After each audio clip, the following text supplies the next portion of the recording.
What's up, what's up, what's up? It's your man Chazz Ellis once again. And I know a lot of y'all out here getting ghosted. I know a lot of y'all seeing people that you like, getting to know them a little while. Then next thing you know, this number has been disconnected. Men and women get ghosted. For me, personally, I always feel better about things when I see them coming. If something blindsides me, that's when I'm kind of like, oh man, that kind of sucked.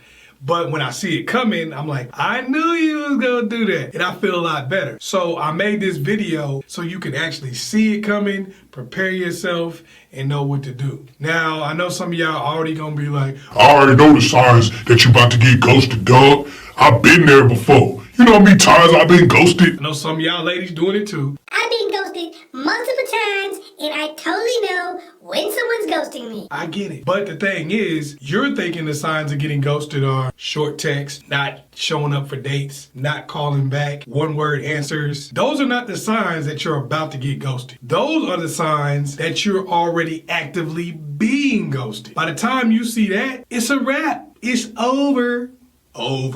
They've already chucked you the deuces. Peace. What I'm going to show you is what actually happens before you get to that point. If you out here getting ghosted, reverse it.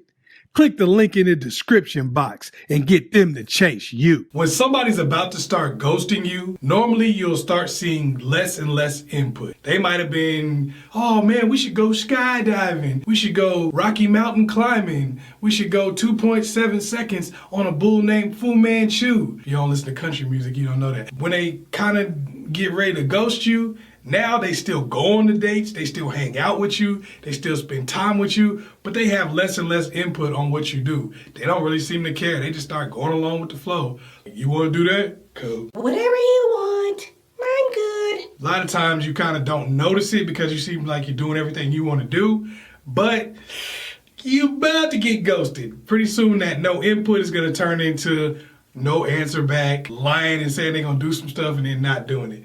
That's what that's going to turn into. When somebody's about to start ghosting you, they normally need you to get out of their world, so they just spend time in yours. They're about to ghost you. They don't want you all hanging up around their friends on a regular basis. They don't want you around their family members, eating green bean salad with their mama, eating potato salad, whatever it is, whatever culture you might come from. But they don't want you doing all that kind of stuff because they know that they're probably about to ghost you pretty soon. So they all hanging at your family's house, eating up all the barbecue. You know, it's always that person to eat up all the ribs when that, you know, they're that person because they know, hey, I'm about to get up out of here.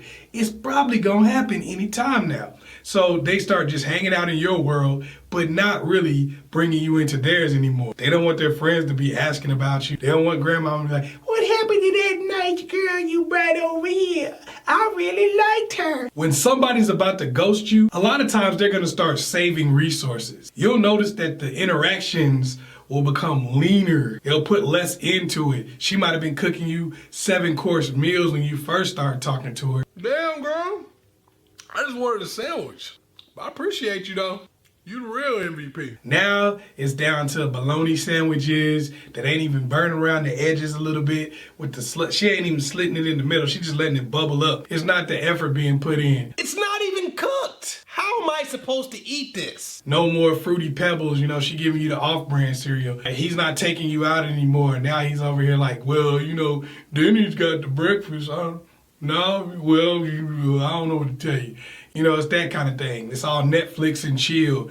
It's chill and no Netflix. This Netflix is you about to get. Look, I can't pay that every month. They don't want it for $17. He's not putting in the same effort. Neither one of you guys are. At that point, whichever it's a male, female, who's ever about to do the ghosting, they're not going to put in that effort anymore. They're not going to put in the resources because most of the time they're trying to save the resources for the next person or even just for themselves. Why would they put resources into a person that they're about to ghost? Doesn't make any sense, right? So you're going to start seeing a dialing back of resources before you start hearing the dial tone, before you start hearing this number has been changed. This number is not accepting calls. I know there's normally a little bit of a tapering off. That's kind of natural, but is it going like drastic. Like, hey, we were going to fancy fine dates at first.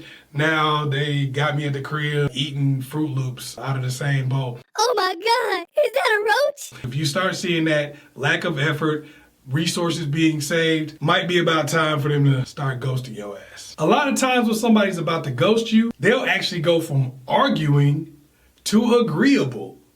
They used to be mean, they used to be tripping all the time. Now they have become completely agreeable. You having a good day? I really like you. You're great. When it used to be, Why didn't you call me? I made dinner for you. now it's one of those situations where everything is agreeable. Oh, that's fine. Oh, you good, girl. Don't even worry about it. I ain't tripping. You're about to get ghosted. 9 times out of 10, they don't want to waste energy arguing with you. Hatred is not the opposite of love. Indifference is. When somebody starts becoming indifferent and they just agree with anything, normally that's because they don't feel a reason to try to change your behavior at all. They don't feel any reason to try to actually come to some real understanding because you're not going to be in their life in the future anyway, and they're not even going to talk to you about it, so it's not going to matter. They're taking the path of least resistance. That's what ghosting is, the path of least resistance. It's no resistance because they don't ever talk to you again. And one of the worst signs that you'll see is buffers. When somebody's about to ghost you, a lot of times they will start using buffers. Buffers can be people, buffers can be activities. There will be anything that they can possibly do to no longer be alone with you anymore, to no longer actually have to spend any quality time. They may keep bringing their cousin Boudreaux in. It may be they turn on a movie every time y'all try to talk. They may be like, oh, we need to go to the club. They're going to start trying to figure out how to separate you from them even when you guys are together. How can I be with you without actually being with you at all? How can I put so many people between us, so many things between us, that there's no real way for us to communicate anymore, spend time, or hang out? So now when I stop dealing with you, it'll really feel like we broke up a long time ago. A lot of times you don't notice this because you feel like, oh, we're doing a lot of fun things. But in reality, a lot of times that is a way for the person to kind of get on out of the situation without you noticing as much because you're so used to hanging out with them in a group of friends. You actually become one of the friends and then they don't talk to your ass at all. You just take that subtle downgrade that you didn't even notice. You like, dang, it seemed like they ghosted me all of a sudden, but this has been a process.